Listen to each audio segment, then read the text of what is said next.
And those are some of the headlines. This is Democracy Now!, democracynow.org, The War and Peace Report. I'm Amy Goodman. And I'm Nermeen Sheikh. Welcome to our listeners and viewers around the country and around the world. We begin today's show in Egypt, where mass protests have continued since they began last Friday on the anniversary of Egypt's revolution. Now, Egypt's defense minister is warning of the potential, quote, collapse of the state. General Abdel Fattah al-Sisi posted the comment on a Facebook page after military forces were deployed in 3 cities along the Suez Canal, where a month-long state of emergency has been declared. In recent nights, thousands have filled the streets of Port Said along the northern tip of the canal in defiance of a nighttime curfew imposed by President Mohamed Morsi. I'm against these decisions. It will destroy people's incomes. Why does he implement these measures here in Suez? Why doesn't he take the same measures in Cairo and Alexandria? Is he angry at the residents of Suez, Ismailia, and Port Said? Of course, this is a disaster. It will devastate Suez. We are against his decisions, and if he runs again as a candidate, we will not elect him again, and we will ignore him. Meanwhile, clashes have also erupted in Cairo, including an attack on an upscale hotel that drew response from the Egyptian Special Forces. More than 50 people have died in the country's protests. Some of the violence was sparked by death sentences handed down Saturday for 21 soccer fans involved in riots that left 74 people dead last February. Protesters have also accused President Morsi of betraying the 2-year-old revolution. All of this comes as the value of the Egyptian currency has plummeted to record lows, causing a spike in the prices of basic goods like sugar, rice, and cooking oil. Well, for more, we go to Port Said, where people continue to protest in defiance of a state of emergency. And we're joined by Democracy Now!'s Sharif Abdel Kouddous, who is in Port Said. Sharif, tell us what's happening and place Port Said in Egypt for us. Hi, Amy. It's good to be with you.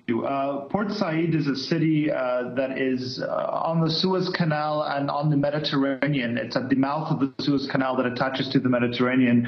And it's a city that has had a long history of resistance when Gamal Abdel Nasser nationalized the Suez Canal in the 50s, and Egypt came under attack by France, Britain, and Israel. Port Said was a central target, and the attack and the resistance against it here is a source of local national pride in the collective memory of residents here. And it is that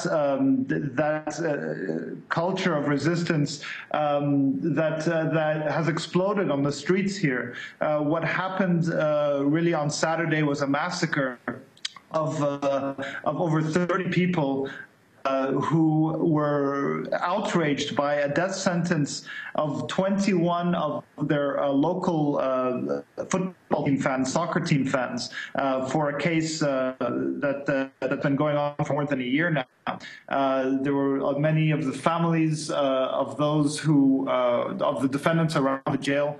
And once the shocking verdict came out, 21 death sentences handed down, you could hear the wails and screams of people in the streets. They approached the prison and the police opened fire. And just that first day, 30 people were killed, including 2 police officers.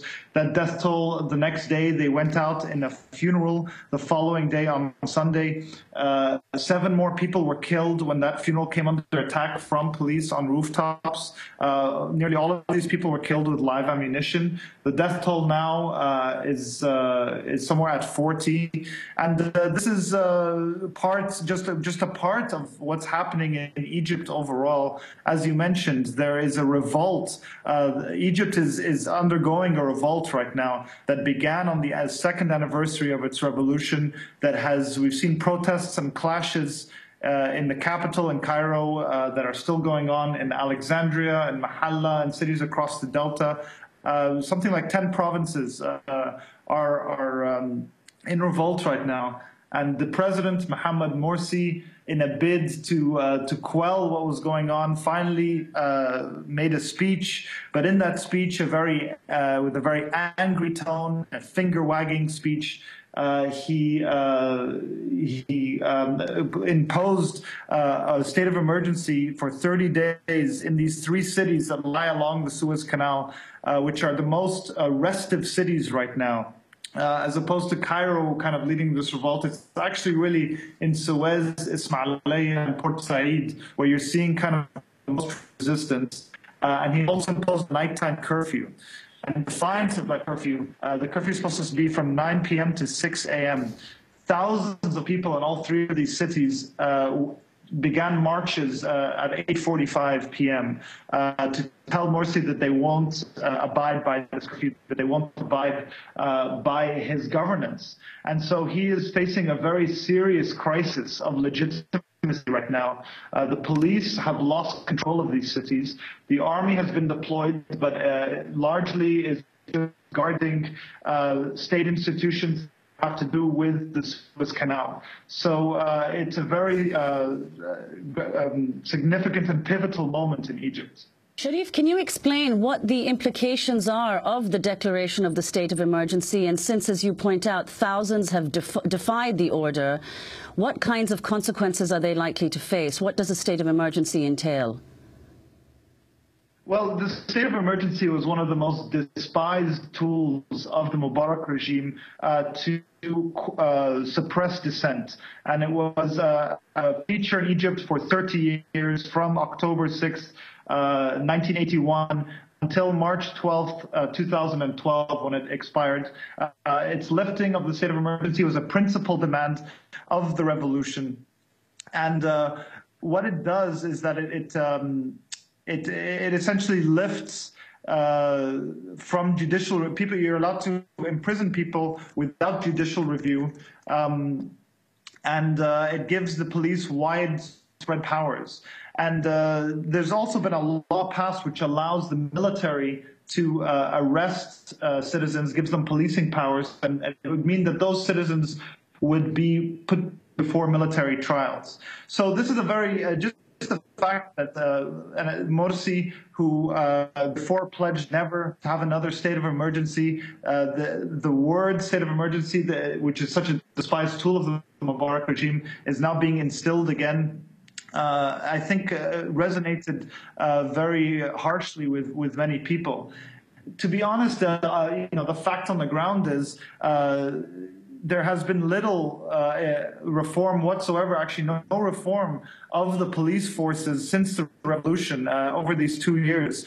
This is a force that has that sees its citizens as enemies, and that by some accounts is engaged in more killing, more torture than before the revolution, because now citizens, when they are facing abuse, no longer are quiet about it and take to the streets and protest. And so there's a growing battle with this internal militia of repression that is this police force that has not been resolved in any way whatsoever.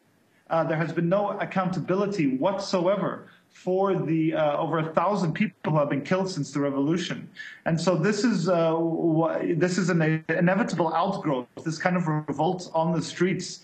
And Morsi is trying to do what Mubarak did for so many years, trying to use the police on the streets to solve his political problems. And right now, Egypt is ungovernable by Morsi or perhaps by, anyone else. There's a serious crisis of legitimacy of the government. Sharif, do you agree with Egypt's top military officer, General Abdel Fattah al-Sisi, who is saying that Egypt could potentially collapse? He's warning of collapse of the state.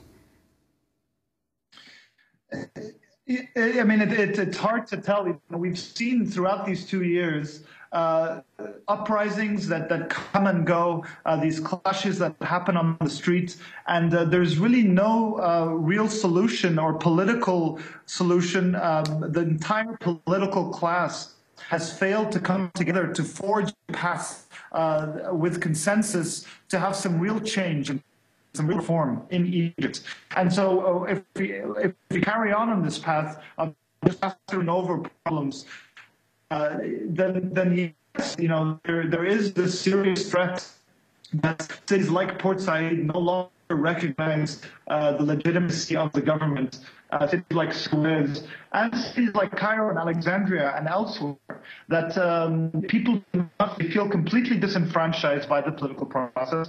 And I'm not only talking about Morsi and the Muslim Brotherhood, but also Mohamed al-Baradei and Amr Moussa and Hamid Sabahi, the three main figures which make up the National Salvation Front, which is a loose alliance of non-Islamist opposition groups. They have performed very poorly, have really acted in a way that is crass and seems politically opportunistic, especially since this last crisis broke out. So, the natural response is for people to vent their rage on the streets, this ongoing feud with the police. So, Sharif, we're going to leave it there because your voice is breaking up a bit, though. We're really thrilled we're able to speak to you outside of Cairo, speaking to you in the northern coastal city of Port Said, where a great deal of the protest is taking place. Democracy Now's Sharif Abdel Kouddous speaking to us from Port Said. We will link to your article at thenation.com. This is Democracy. Thanks so much for watching this report from Democracy Now!, your daily independent global news hour. We don't accept advertising or corporate funding, but rather rely on donations from viewers like you. Please make your contribution by visiting democracynow.org. We need your support today to keep bringing you this hard-hitting, in-depth reporting.